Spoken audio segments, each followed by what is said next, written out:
Hi guys, welcome to my YouTube channel. So in this video guys, let me share you how to cook keranjim or Korean steamed egg. Ito po ang mga ingredients ng Korean steamed egg or keranjim. Carrot, spring onion, egg, water, at salt. Ayan, yung carrot at saka spring onion guys, hiwain lang ito sa maliliit na piraso. Ayan, ito na siya guys, ang ating mga ingredients. Sliced carrots, spring onion, syempre ang asin or salt, at ang dalawang itlog or 2 eggs. Ayan, ito naman ang ating paglulutuan sa ating keranjim or Korean steamed egg. So, ayan, umpisa na natin guys. Ayan, biakin ang itlog at haluin ito.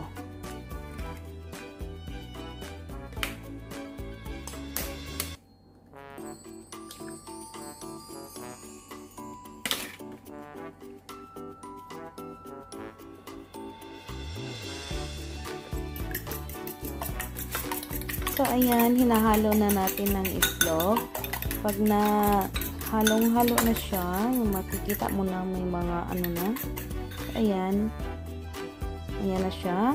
So, ayan, lagyan na natin ilagay na natin ang carrots. Ihalo na natin ang hiniwang carrots.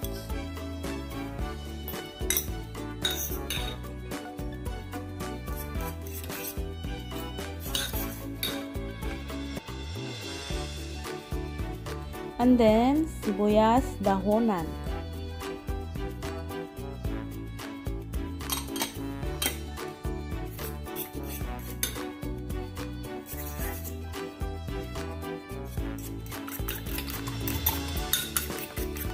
So, ganyan lang siya guys. Halo-haloin lang. Ayan, halo-haloin lang siya. So, ayan, lagyan na natin ng tubig pang sabaw. Ayan, ihalo ulit. Isang basong tubig yan. At kung kulang pa yung sabaw guys, sa tingin nyo, konti lang. Pwede nyo dagdagan. Ayan. Haluin lang siya. Pagkatapos nyan, timplahan. Ayan. Medyo na damihan ko ng asin guys. Nasa inyo yan. Depende sa panglasa nyo.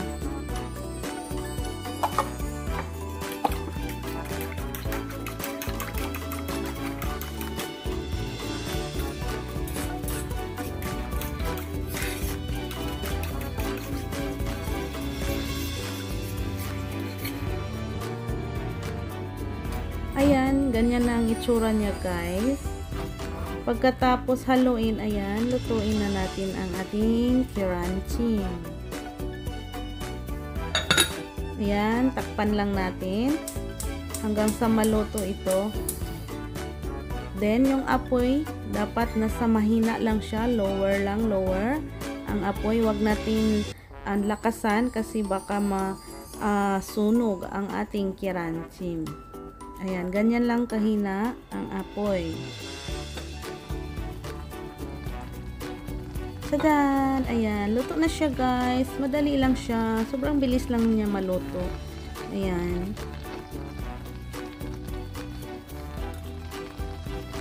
So, ayan, haluin lang natin sa gilid. Baka kasi didikit siya. Ganyanin natin sa gilid-gilid para hindi siya didikit. Pati sa ilalim. Haluin din para hindi rin dumikit yung sa ilalim. Ganyan lang siya guys, luto na siya. Pwede nyo nang i-serve at kainin. Or kung gusto nyo pang lutuin talaga ang itlog, ayan, hayaan nyo lang siya dyan. Patay na yung apoy. Mga 1 minute hayaan mo kasi mainit naman yung sabaw. Maluluto na yung itlog dyan. Ayan. Ganyan lang siya guys. Kadali magluto ng keranjim or Korean steamed egg. Ayan. So, kung nagustuhan nyo po itong video guys, ayan, please like this video and mag-comment na rin. Maraming salamat po. See you. Bye-bye.